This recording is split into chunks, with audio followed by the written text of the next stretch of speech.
huge thanks for joining us.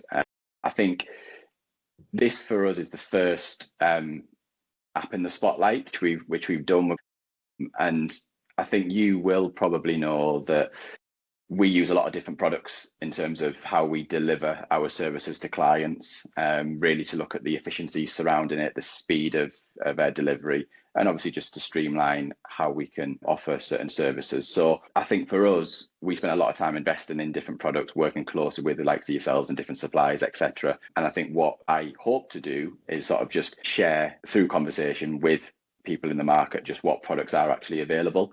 I think it's quite amazing sometimes when, if I'm, say, recruiting, having a conversation and just asking the question, what products have you used outside of, say, Xero? And it's quite surprising how many that they don't mention. I think, 9 times out of 10, it's Xero pretty much.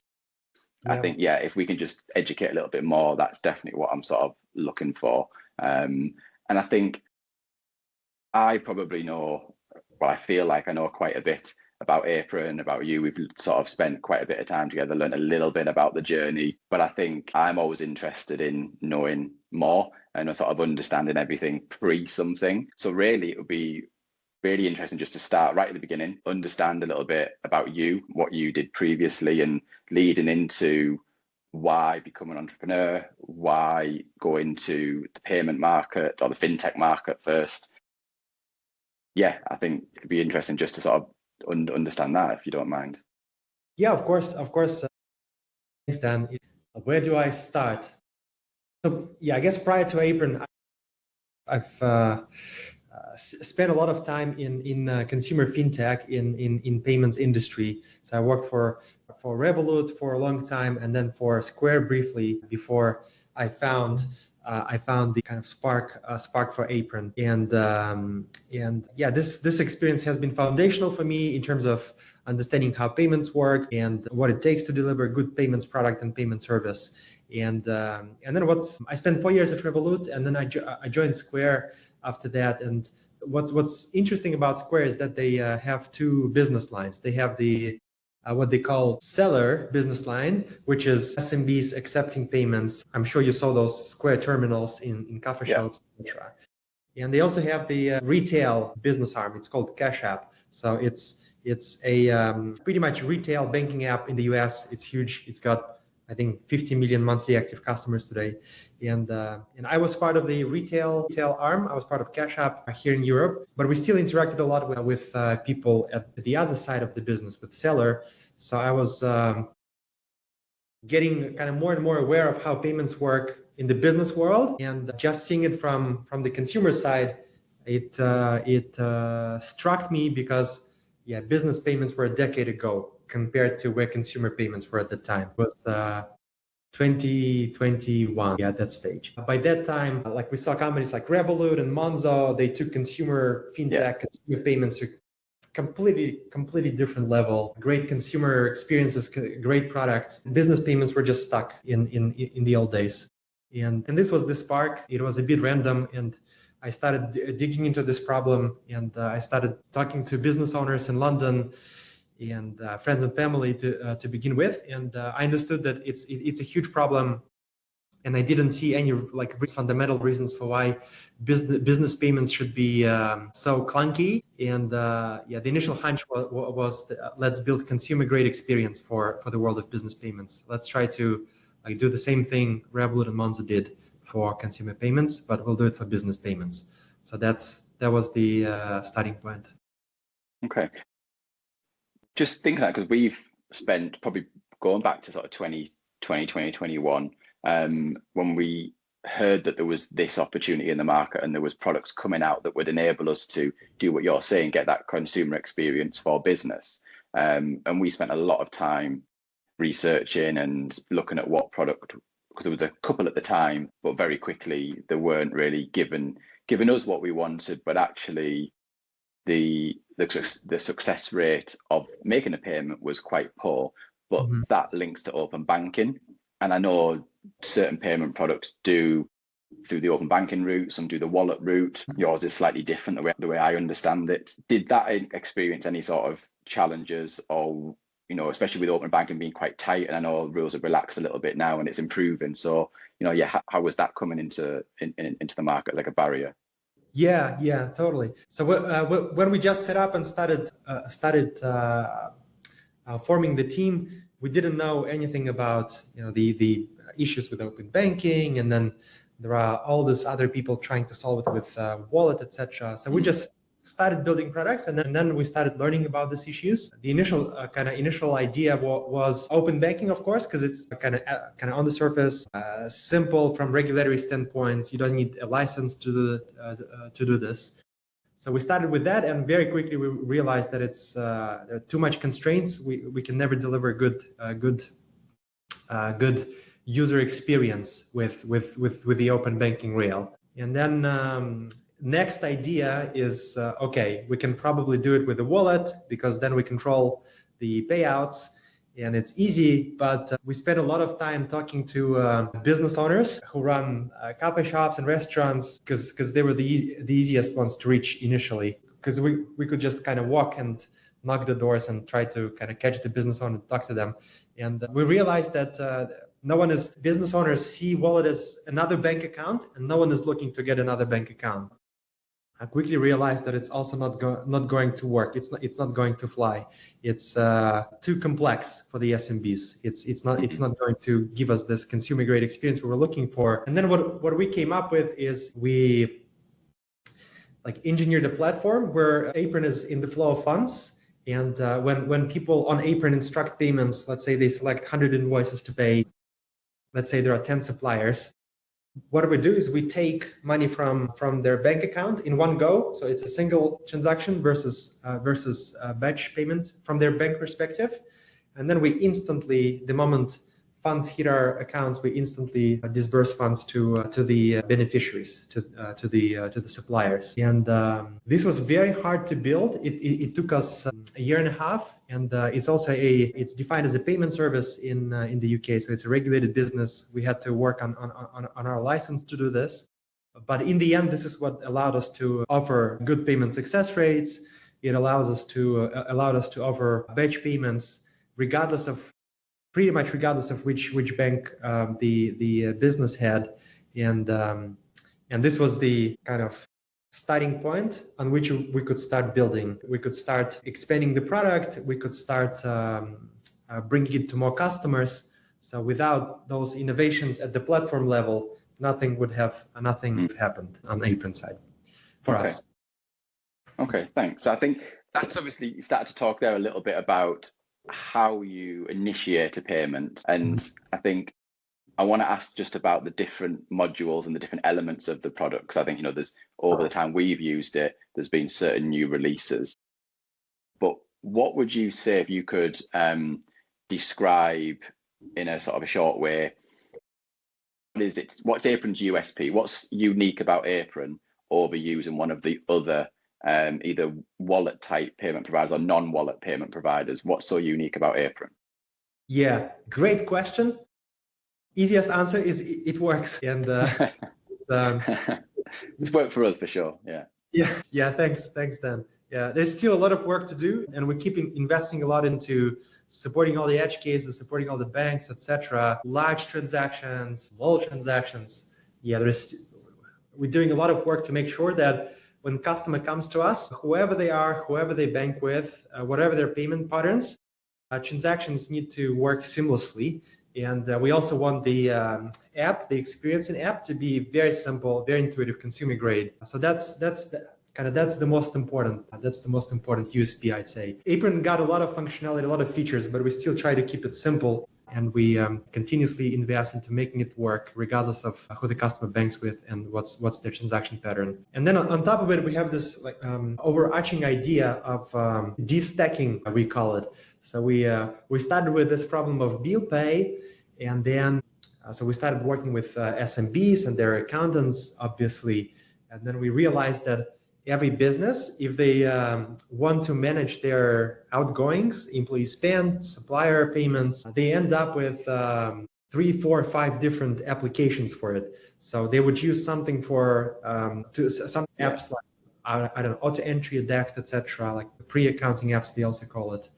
They would choose something for bill pay. It could be solutions like standalone solutions like Cresco, Telru. They would have something separate for international payments. It could be Wise, for example, account. Then they would have solutions like Plio or Spendesk if they need to enable employee spend, if they need employee cards.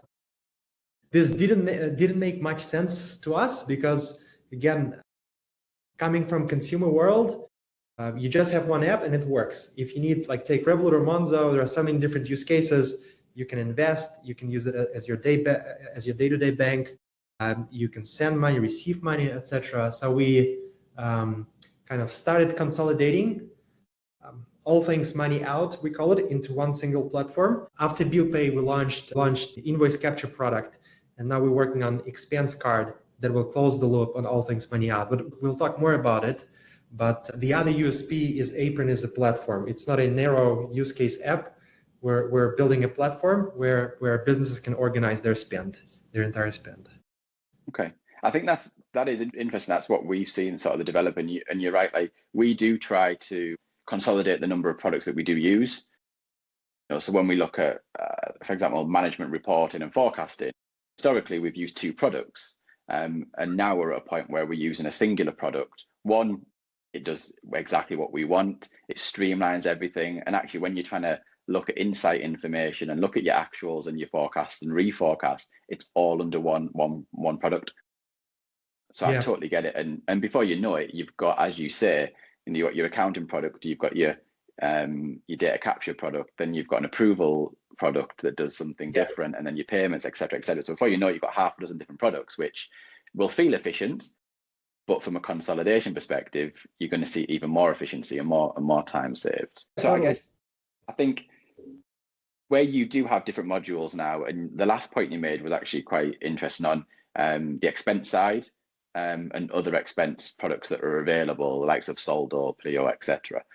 What is different about Apron to something like that, or is it that it is just the same type product?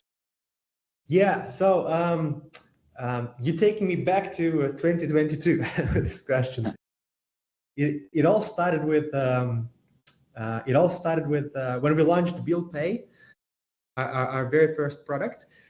What surprised us a lot was that people started bringing expense claims into Apron, and we designed Apron as a tool to pay suppliers, to pay invoices. Yeah. And then we saw a lot of expense claims coming and people reimbursing out-of-pocket expenses. And this didn't make much sense to us because coming from fintech, we knew that there are a lot of players in the space.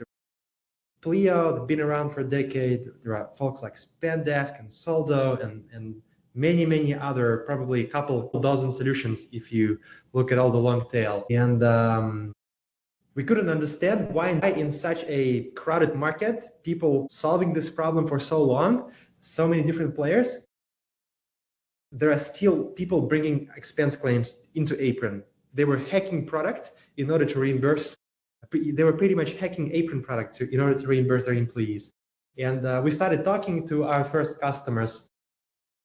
And long story short, it turned out that all the existing solutions are very much skewed towards larger businesses. And what it means is that they are way too complex for smaller ones, and they are unaffordable for smaller businesses. To give you an example, one of our customers is a restaurant with two locations. It's a very successful restaurant. They have dozens of employees working for two restaurants. They are with well-known expense card solution, and they pay £500 as a monthly subscription. Yeah, that customer is like, they have a great business, so they can afford it, but majority can't. And we did a lot more research, and what we found is that people either can't afford it, they find existing solutions too complex, or they tried it. Again, they couldn't figure it out because of complex onboarding processes, complex product, and they abandoned it. And if you look at market penetration of the current players, it's teeny tiny. It's it is. Yeah. Yes. And we believe it's because no one has ever built a simple and affordable product for smaller businesses. And Apron Card will be that simple and affordable product targeted at we call it mass market SMB, so the smaller side. We're still working on it, and we're releasing it in beta in a couple of weeks' time, actually. So we're supporting our first customers on beta program in mid-March, and then in May we will make it publicly available to. Right, interesting. I think you are right. I think there's very little in the space, and clients who come to us and ask us for solutions, we can suggest those in the space. Some of them we don't know too much about, and there is times where a client will come to us and say, we've recently been using X product, it hasn't worked for us. And sometimes we feel like we're to blame, but we haven't recommended it in that instance. And it's that user experience, as you say, sometimes I say, well, it might be easy to just go get a credit card, but then that doesn't fulfill what they need either. Really interesting point you mentioned there about the cost of it. Now, this is taken away from Apron, but I thought just because you mentioned it, it'd be really good. So I think over the last couple of years, certain products have seen real hikes in prices, and some products just set a high price, hence the one that you've just mentioned there. Why do you think that is? Is it to secure capital for further development of the product? Is it that it's the right price point? What's sort of your vision on that, and what's your thinking behind it? Yeah, great question. I think it's nuanced, and different people do it for different reasons. But I think by and large, when you start a company, you're a small team, I don't know, 20 people team. You build, you innovate, you move very fast, you see success in the market, and then what happens is you grow in a larger organization, and it becomes harder to innovate. But you need to keep growing because you've accumulated you raised so much money, you have investors, and everyone needs to see return, and a business needs to keep growing. And then you have to, you're at a fork. So you either need to find a way and keep the pace and keep the product velocity high and keep innovating, bringing more products to market, working with your customers, giving them more value, and therefore being able to capture more value also. Or the easier path is start playing with pricing, do financial engineering, etc. I think many companies just, especially if they get acquired by private equity players, many companies stop innovating because it's the hard path, and they just start showing growth through pricing changes, pretty much. Okay. That's my simplified theory of that part of the world. What do you think about that? I think there's loads of theories, isn't there? I think you mentioned one about how does a product develop? Is it through PE? Is it through investment rounds?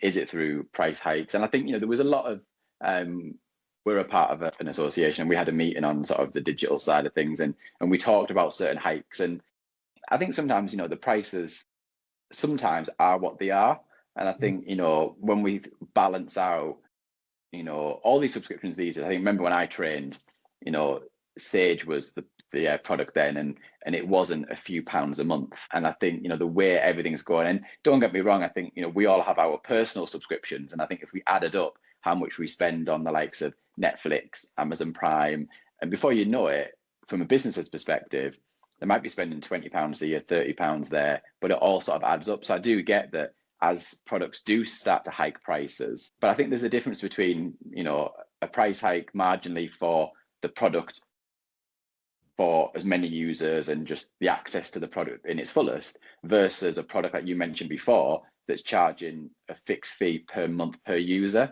because that's going to significantly ramp up. And then it has to just make it unfeasible. Yeah. I think whether it's 200, 300 or £1,000, especially as you said, if that client of yours expands sites and they go from 200 staff to 400 staff, the price is going to significantly increase.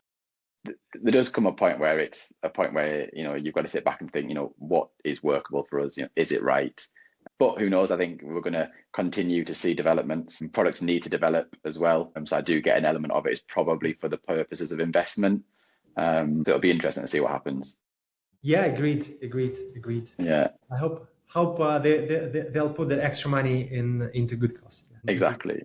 Building new stuff. Exactly. I think during that you mentioned about growth, and I think that's one thing I wanted to touch on, because what I've seen from you guys, not just through the investment that you've taken over the years, which is quite considerable, and that's obviously evidenced by the development that's gone into the product and the enhancements and everything, but you don't just operate in the UK. I think the last time a few months back, I was chatting to our account manager, Gavin. I think he was flying out to Australia.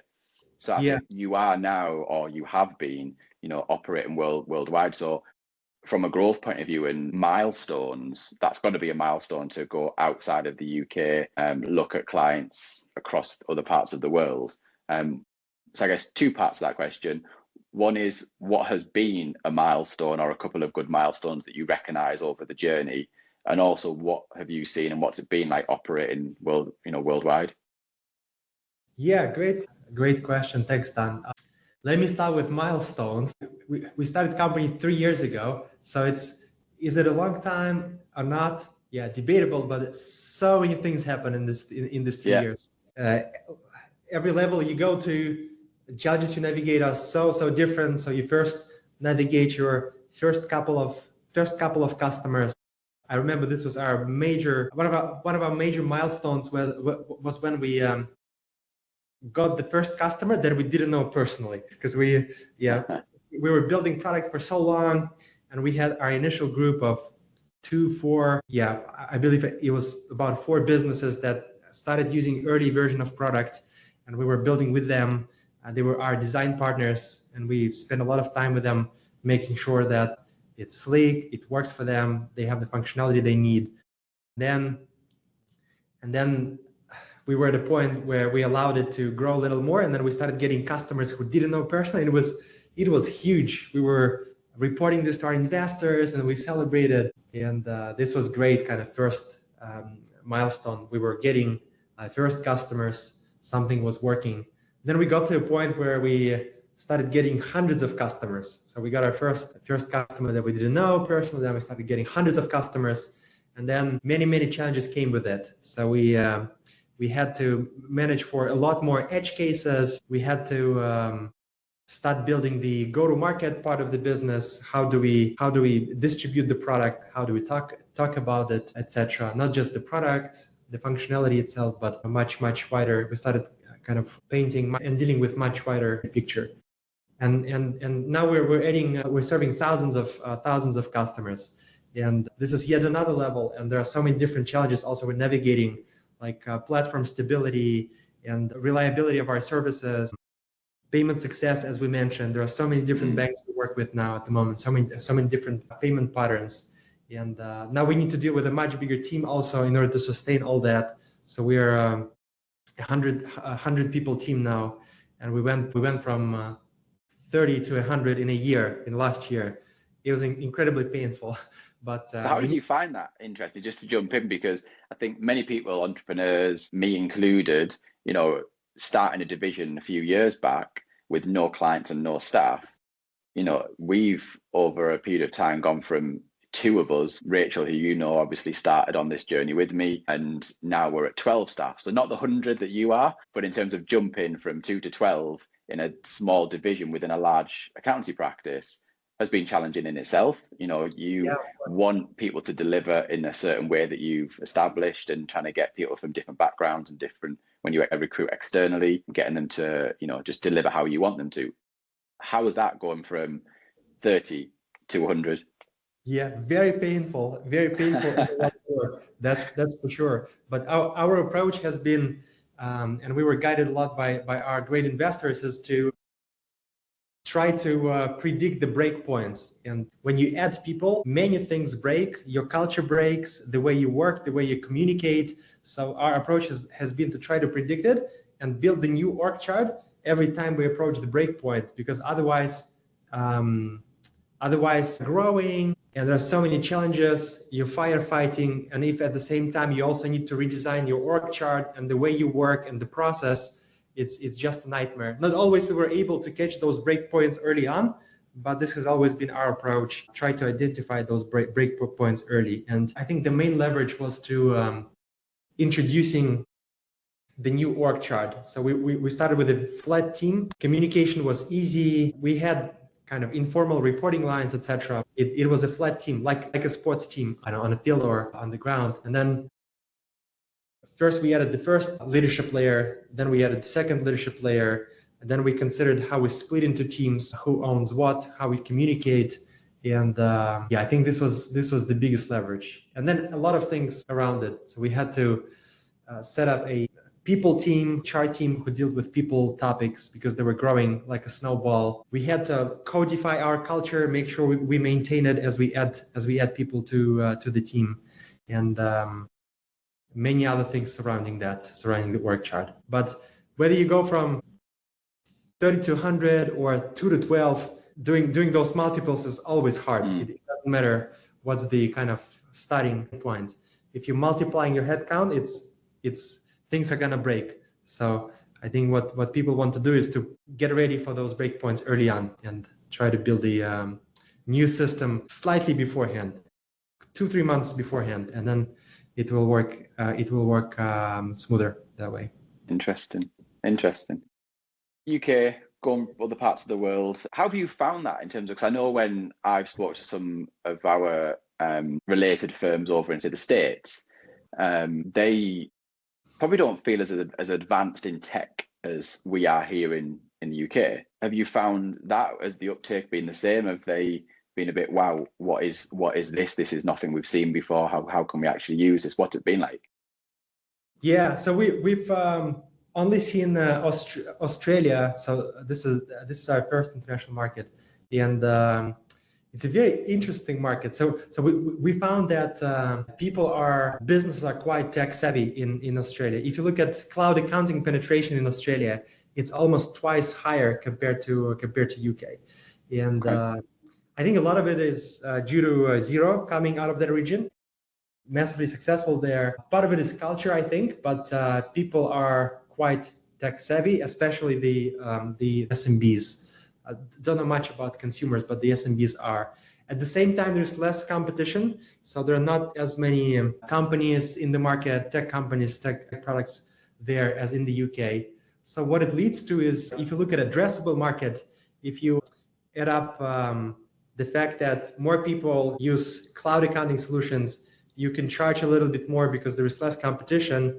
You actually end up, at least in our case, with slightly bigger addressable market than the UK even, and that's what drawn our attention to Australia. We haven't announced anything yet, and it's been a very quiet launch so far. So we started processing some customers there.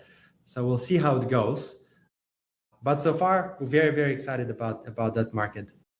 Structurally very similar to the UK, but a lot of kind of positive nuances compared to the UK also.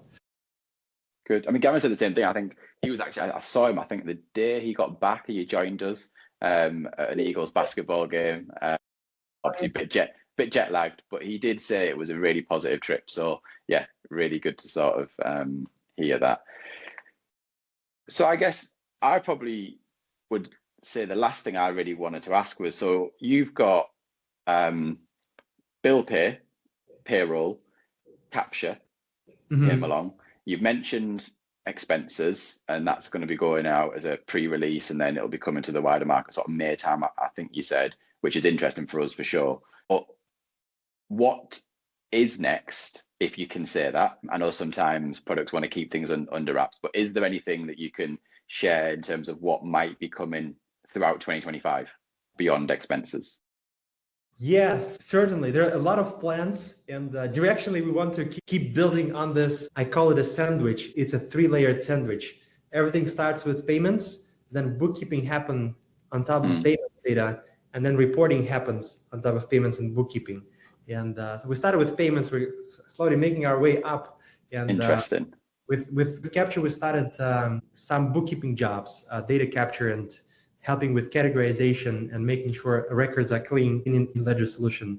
So we'll keep building those capabilities. So this year we're introducing a lot of new AI-enabled bookkeeping functionality. So we'll help with hopefully chasing clients should not happen anymore in the modern world where AI is so powerful. We want to eliminate a lot of the routine tasks from bookkeeping process. Absolutely. Yeah. And hopefully this is the premise of the whole AI revolution going on, and people for this kind of magic things, but we just want to get rid of routine tasks in bookkeeping. So that's our thinking here. So payments will continue working also on that. So we're introducing expense cards. We're working on our very light touch get paid product, and hopefully this will be the beginning of a larger AR topic for Apron.